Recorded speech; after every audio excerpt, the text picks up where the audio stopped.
Goeienaand en baie welkom by nog 'n episode van Praag TV. As jy nog nie op die kanaal ingeteken is nie, maak gerus so en gee ons sommer 'n opduimpie waar jy kan. Dit help die algoritme om ons te vind op die internet.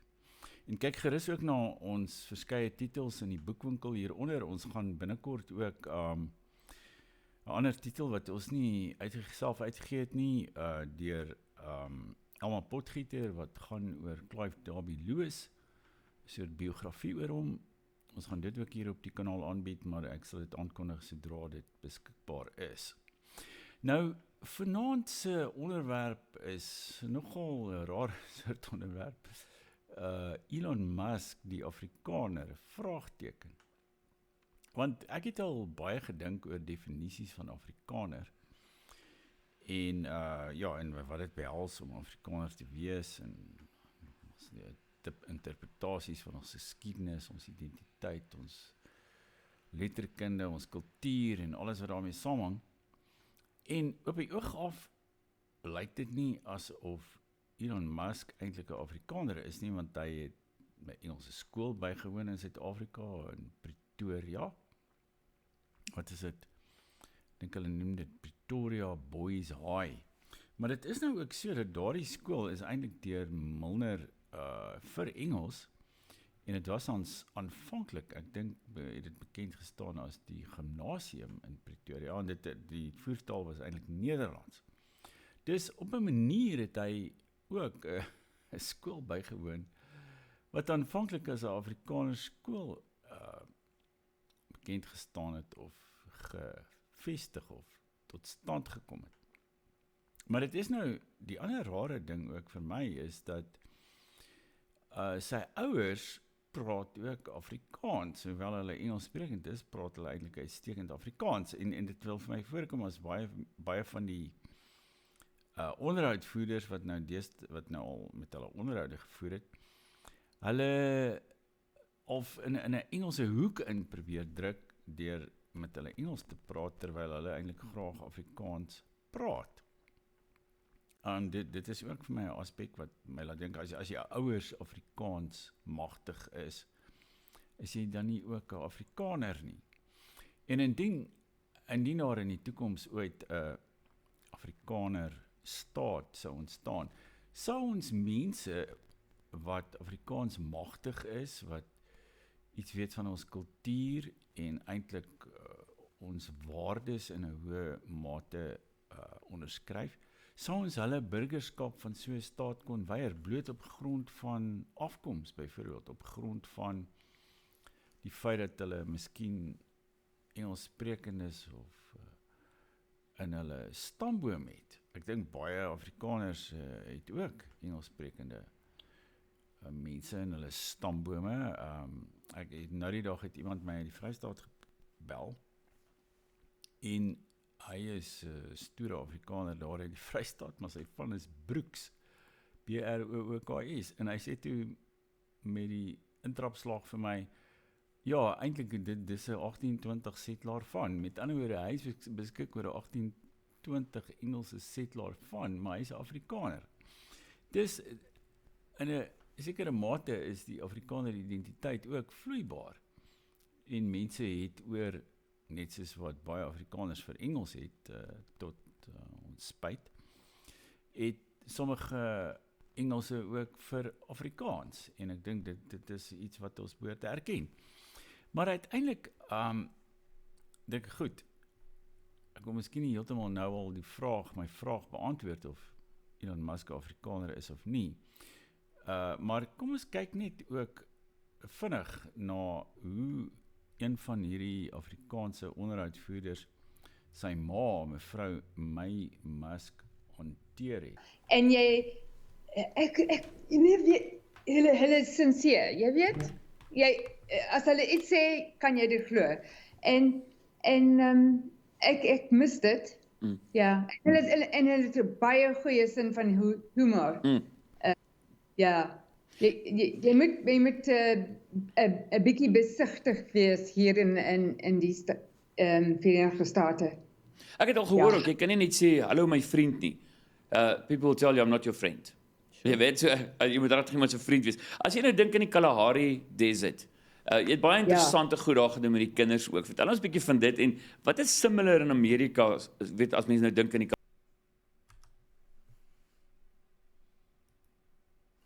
Nou ja, hier raak, ek dink hierdie man se naam is Jordan van Huisteen. Hy voeg nou sommer Engelse woorde in Afrikaans in, want hy dink sy gaan nie verstaan as hy nou 'n ordentlike Afrikaanse term gebruik nie, wat vir my uiters raar is. Maar daar is ook natuurlik 'n ander onderhoud wat gevoer is met Elon Musk se vader, meneer Elon Musk. En dit is op Kyknet uitgesaai. Nou dit was vir my nog 'n veel meer belaglike onderhoud, in die sin dat die onderhoudvoerder, ek dink sy naam is Hannes van Wyk, hy het gepoog om hom te verneder op kamera. Nou, so ruk terug, so 'n paar maande gelede, ek dink dit was verlede jaar of iets, is ek ook uitgenooi op Kyknet deur Rian van Heerden. En jy weet, hulle het my vooraf om die bos gelei in die sin dat ek het gedink dit gaan 'n ernstige onderhoud wees met my. Maar nee, die hele doel van die onderhoud was om my te verneder. Hulle het blykbaar ure lank of dae lank op die internet gesoek na dinge wat my in die verleentheid kon stel, of jy weet, een of ander skande wat ek gemaak het 45 jaar gelede of iets van die aard. En dit word jou dan voor die kop gegooi en om jou ongemaklik te laat voel en jy weet, om jou te verneder voor die kamera. En dit is vir my regtig die intellektuele standaard van televisie in Suid-Afrika. Dit is hoekom ek nooit televisie kyk nie, ek besit ook nie, ek het ook nie DStv of Kyknet of enige iets van die aard nie.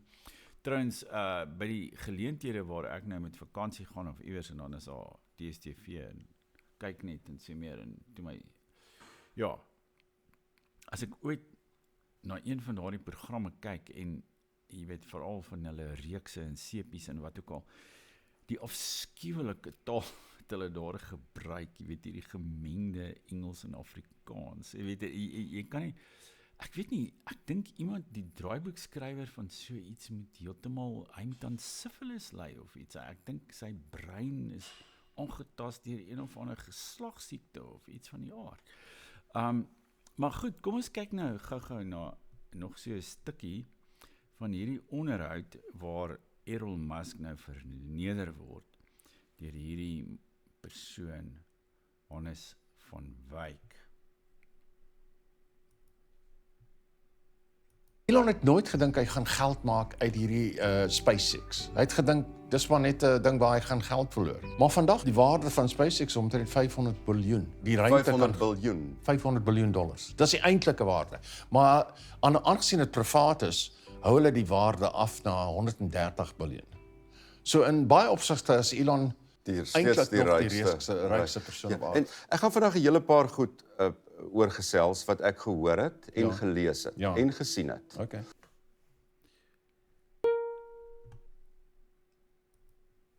Nou, daar kom nou so 'n klein waarskuwing. Hierdie man, hierdie Hannes van Wyk, hy gaan hom nou oor 'n paar dinge vra wat hy gelees het, en skandes en uitsprake en jy weet iets wat hy in die Rolling Stone gelees het, sulke tipe dinge. Maar wat vir my nou baie interessant is hoe hierdie Hannes van Wyk lyk. Kom ons kyk 'n bietjie net gou weer daarna. Jy weet, hy het so een of ander besondere haarstyl en dan het hy 'n swart hemp aan. Nou jy weet gewoonlik dra mense nie in die dag 'n swart hemp nie. Dis nie in enige styl handleiding vir manlike kledij nie. En dan is die hemp ook so half losgeknoop en dan het hy daarby 'n das aan, is een of ander polyester das of iets met sulke goue strepe en 'n ketting. Hy dra ook so 'n ketting aan sy die hemp is dan so opgerol en hy dra so 'n ketting in sy arm asof hy nou aan een of ander motorfietsbende of iets behoort. En dit is nou die onderhoudvoerder op Kyknet. Maar kom ons gaan 'n bietjie verder net kortliks met hierdie onderhoud. So luister wat hy verder. Is daar iets wat ek nie mag vra nie? Enigiets, ja. In 2017 was daar in die Rolling Stone magazine wat Elon gesê het, Errol, my pa is boos en hy's evil. Ja. Nee, wat gebeur het daar is in 2016 het Elon en Kimball uit na Suid-Afrika toe gekom vir my 70ste verjaarsdag. En hulle het saam met hulle gebring omtrent 20 mense van Hollywood. Onder andere Jon Favreau en so aan. Na die nagereg het Jon Favreau vir my gesê met 'n soort van 'n lagende stem, ek hoor jy hou van Trump. Toe lag almal. Toe sê ek, ja nee, ek hou van Trump. Toe sê hy vir my, is jy stupid of wat? Het hy my soort van Toe sê ek vir hom, kyk, julle mense daar is in 'n budget cage, julle weet nie waaroor dinge gaan. Julle is almal veilig. Ons is nie veilig. En Trump is iemand wat ons taal praat. Toe vir die eerste keer in my lewe skreeu Kimball op my ander seun. En hy sê vir my, is jy effing mal om te sê wat jy gesê het? Jy weet, hy gaan so aan en aan, Kimball.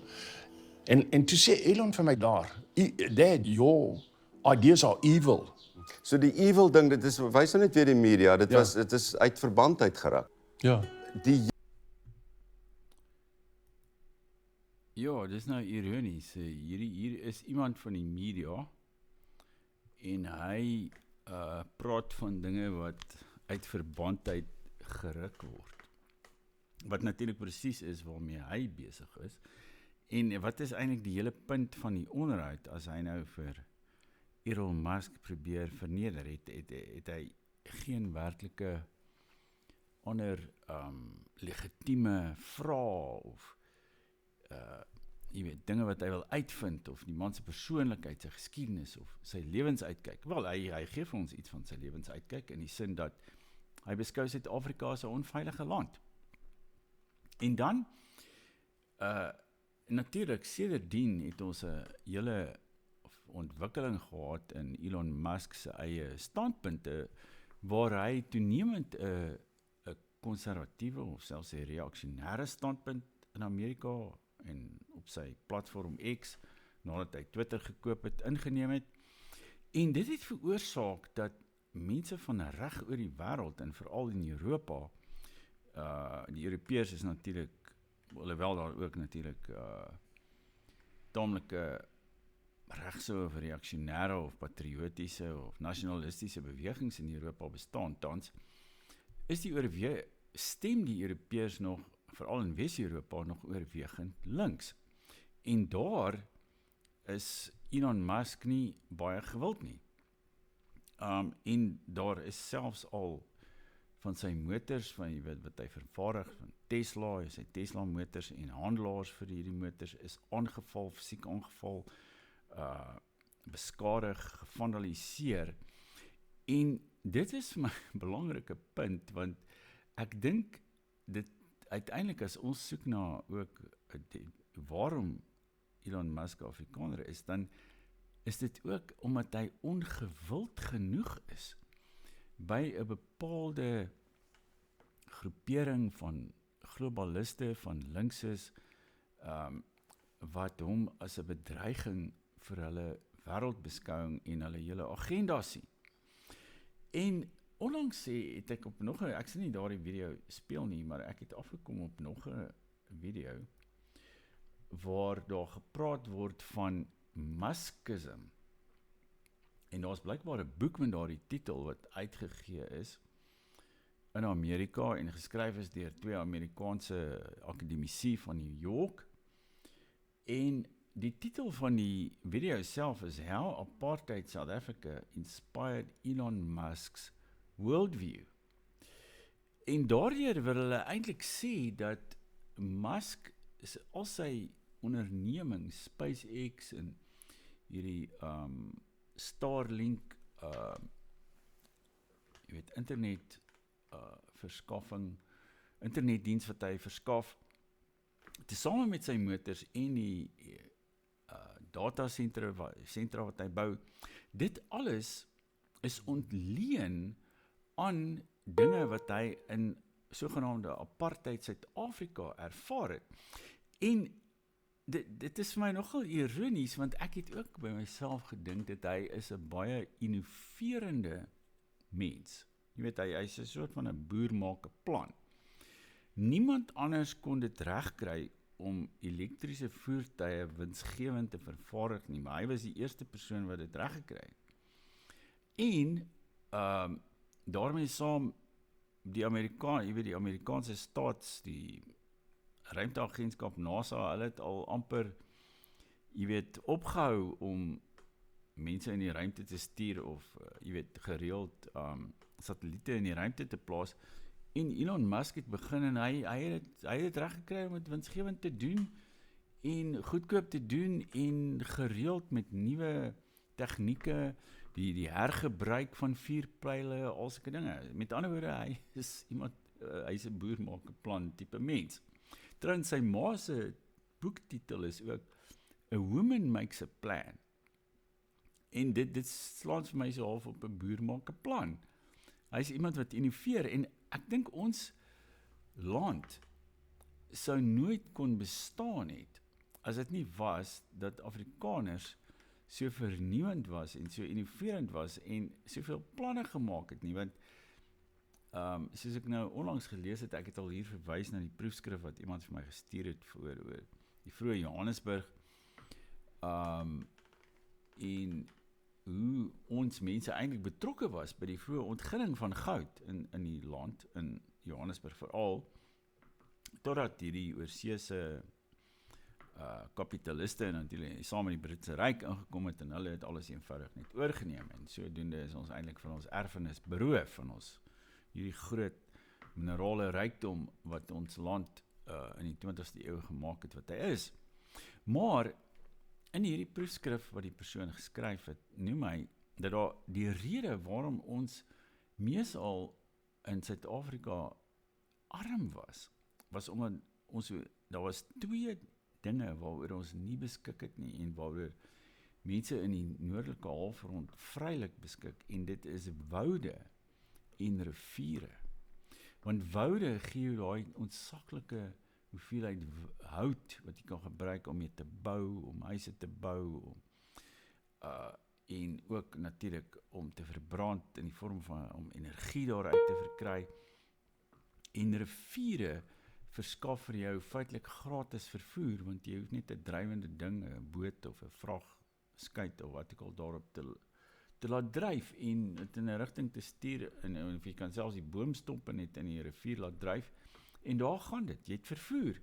En dit het ons nie gehad nie. Ons moes dinge van die kus af hiernatoe vervoer deur middel van ossewaans met die ou transportryers wat jy weet met groot moeite en geweldige verkwisting van energie moes hulle dinge in ons land vervoer.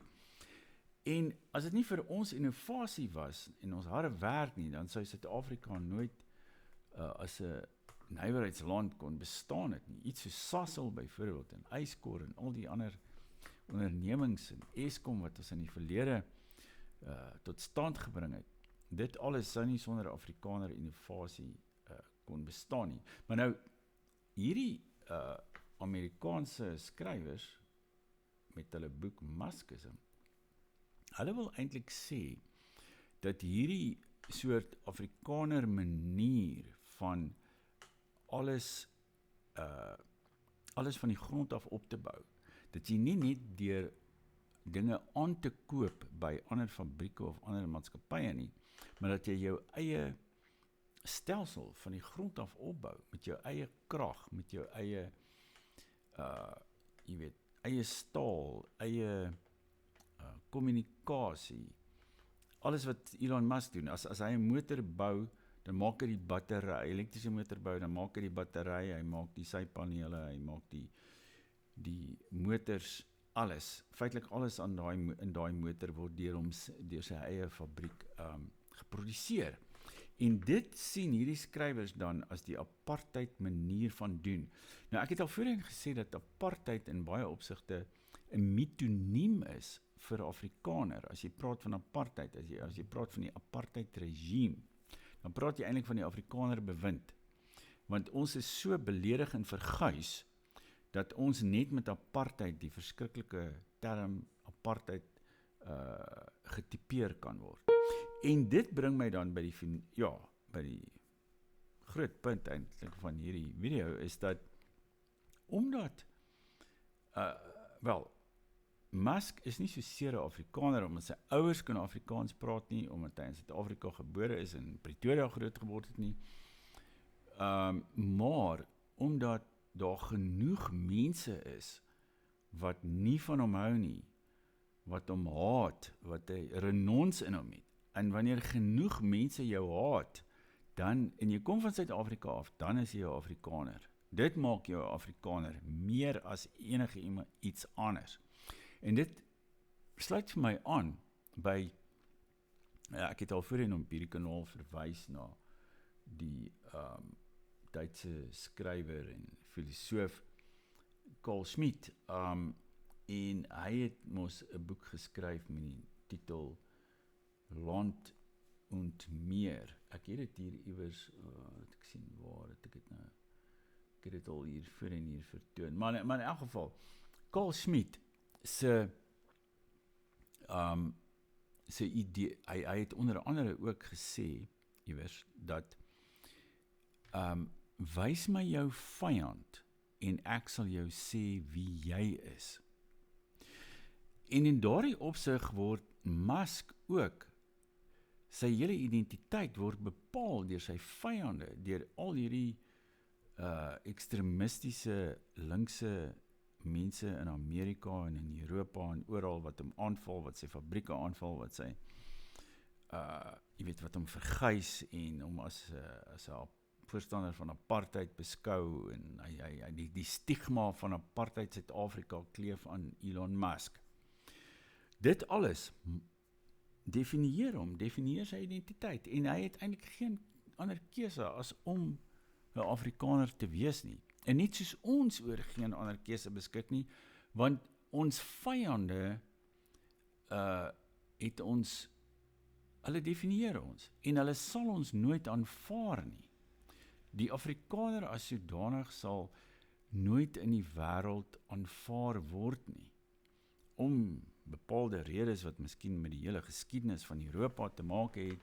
Trouwens, ek het al gedink in die naoorlogse periode, na die Tweede Wêreldoorlog, dat, kyk, die Europeërs praat natuurlik vandag van die nazisme, en dit was 'n verskriklike, die Tweede Wêreldoorlog was 'n verskriklike gebeurtenis. Dit was eintlik 'n soort blanke volksmoord wat plaasgevind het na die Eerste Wêreldoorlog, wat iets van dieselfde ding was, maar dit was nog veel erger.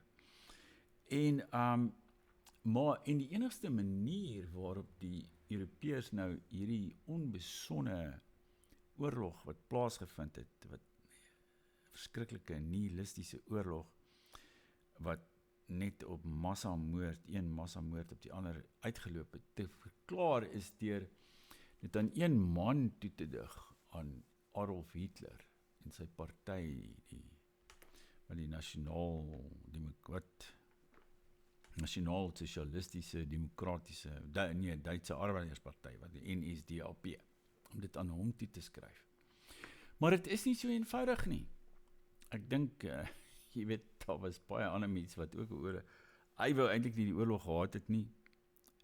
Daar's, ek dink, wat Lord Hastings of Anthony Eden, soos hy ook bekend staan, die Britse minister van buitelandse sake, hy wat eintlik die oorlog gehad het. En hy het bepaalde dinge gedoen, maar dit is 'n gesprek vir 'n ander dag, om dit van stapel te stuur, hierdie oorlog, want hy het verhoed dat daar 'n vredeskonferensie in Italië plaasvind, op die vooraand van die Tweede Wêreldoorlog, en daardeur, en hy het ook die Franse daarin gedwing, die Franse president, om 'n oorlogsverklaring aan Duitsland uit te reik. Maar, kom ons vergeet nou 'n bietjie daarvan. Die punt is, dat die Europeërs, toe hulle nou beset is die Duitsers, tydens die Tweede Wêreldoorlog, Frankryk is beset, Nederland, België, hele Ritslande natuurlik, het hulle ontsettend goed saamgewerk met die Duitsers. En daar was ook hele gemeenskappe in al daardie lande wat 'n groot bewondering vir die Duitsers gehad het en wat eintlik gedink het wat die Duitsers doen is baie goed. En hulle het ook gedink Jode hoort nie eintlik in hulle lande nie en hulle het baie goed saamgewerk om Jode op treine te pak en weg te stuur uit hulle lande en so meer.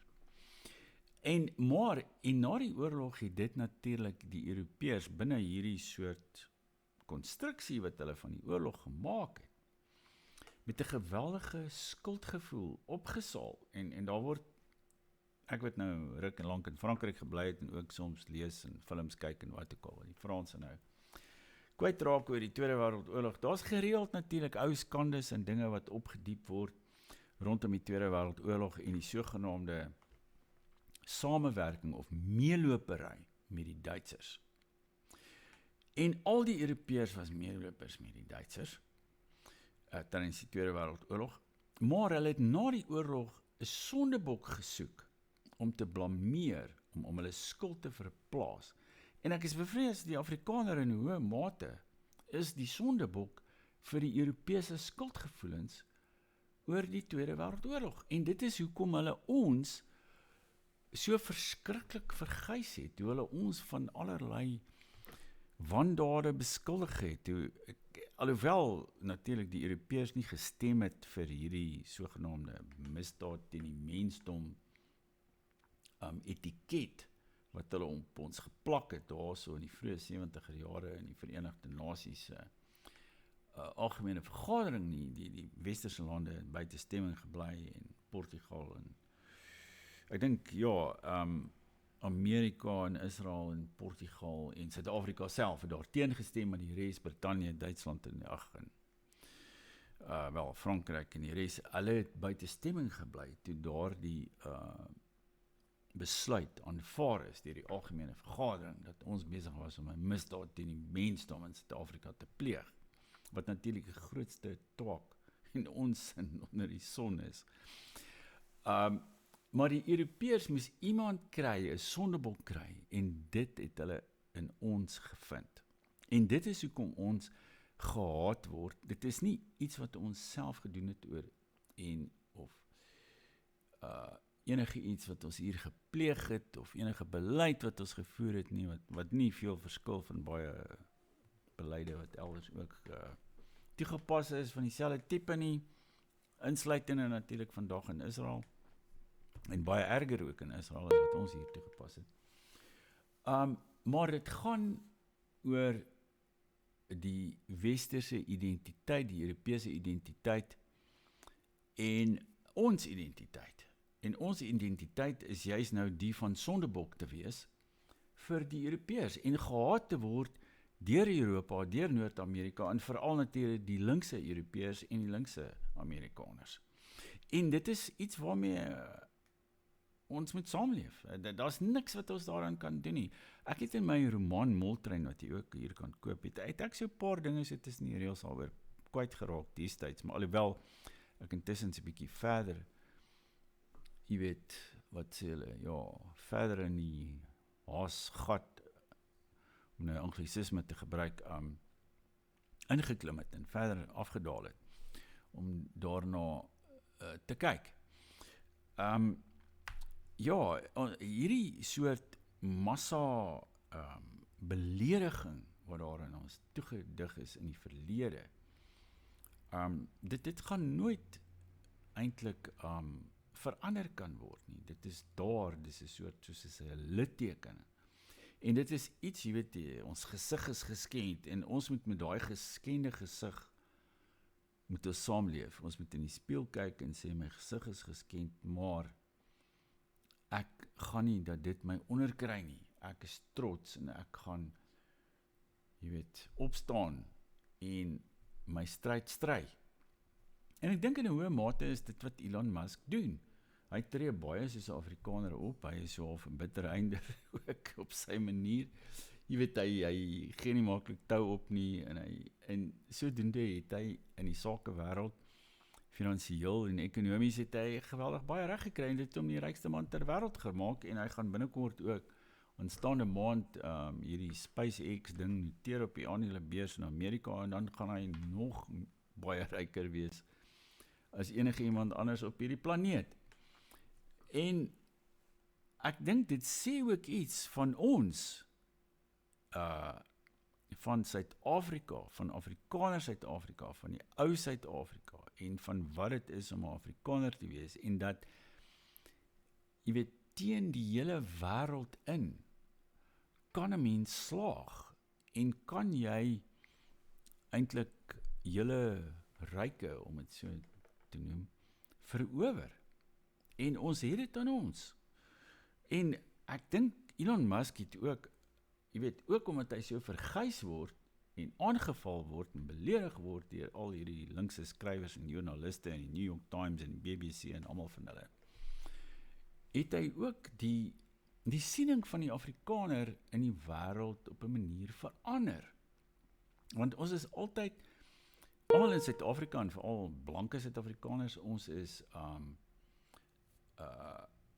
gesien en voorgestel as hierdie agterlike mense, as amper primitiewe blankes wat nie hierdie verhewe soort broederliefde van die res van die wêreld oor grense heen verstaan nie, terwyl ons verstaan juis, jy weet, hierdie soort multikulturele samelewing soveel beter as hulle, en toenemend natuurlik raak hulle daarvan bewus ook, dink ek, dat ons het soveel beter as hulle bestaan. Maar ons is gesien as hierdie agterlike rassiste, wat hier in die suidpunt van Afrika woon, maar nou, danksy Elon Musk, kyk die wêreld met ander oë na ons. Hulle kyk na, wie was die mense wat die eerste hartoortplanting gedoen het?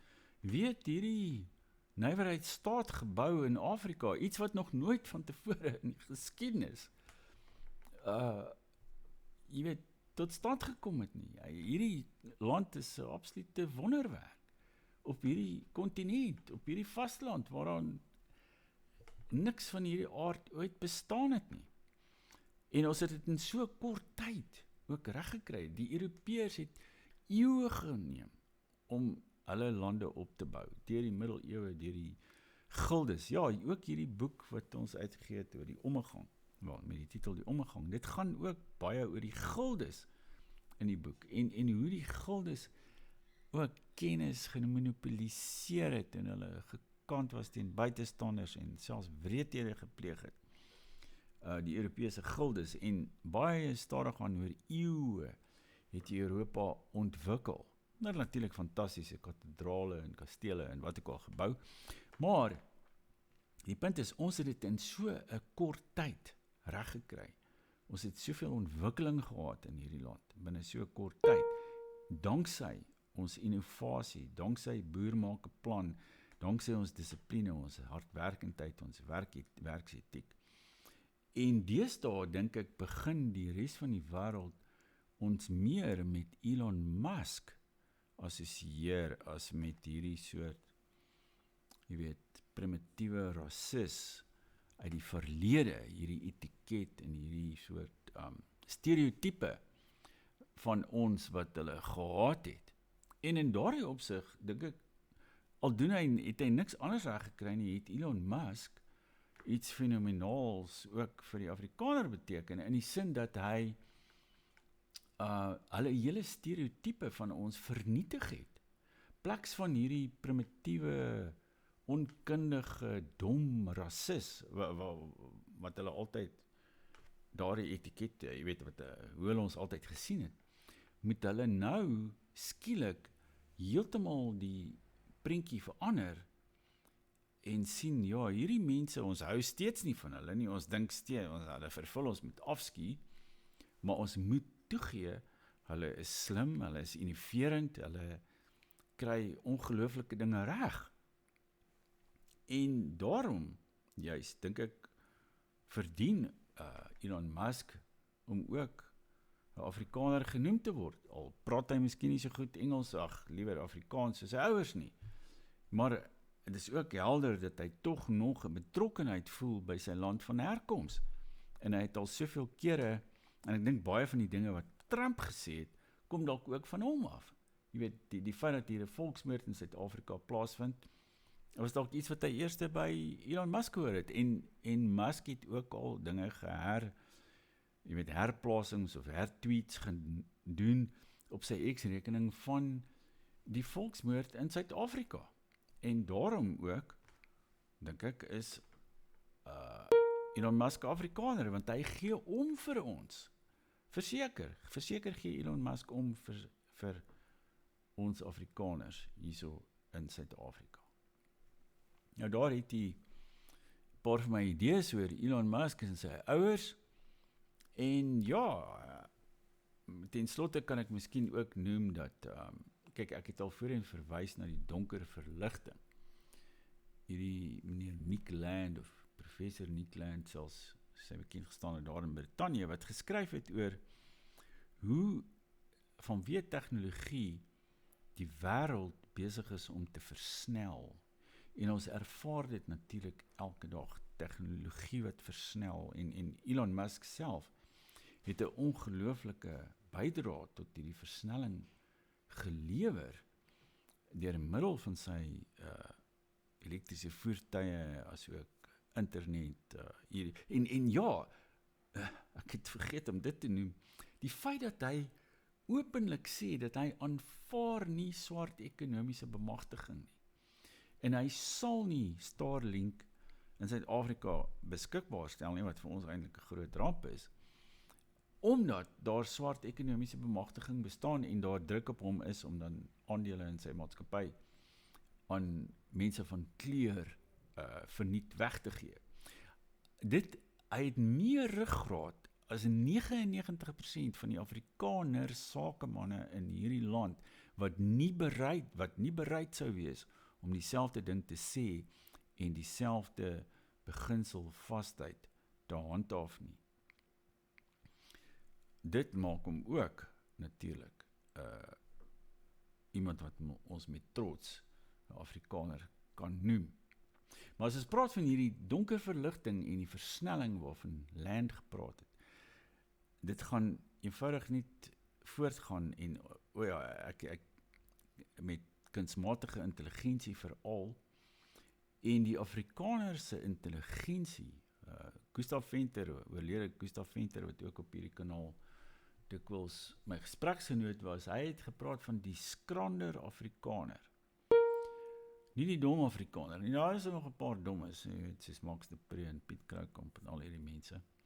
Maar ons praat nie van die dommes nie, ons praat van die skrander Afrikaners. Die skrander Afrikaner beskik nou oor masjiene wat Elon Musk en ander beskikbaar stel, soos Grok en al die tipe goed, kunsmatige intelligensie, en met behulp van hierdie KI gaan ons skranderheid soveel te beter kan ontplooi in hierdie land en in die wêreld.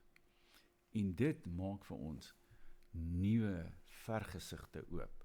Dus ek dink ons kan baie optimisties wees oor die toekoms wat ons in die gesig staar, en ek vind Elon Musk eintlik, ongeag nou, jy weet, ander dinge waaroor mense met hom kan verskil, ek vind hom 'n inspirerende figuur.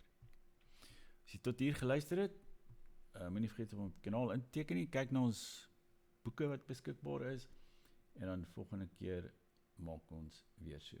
Totsiens.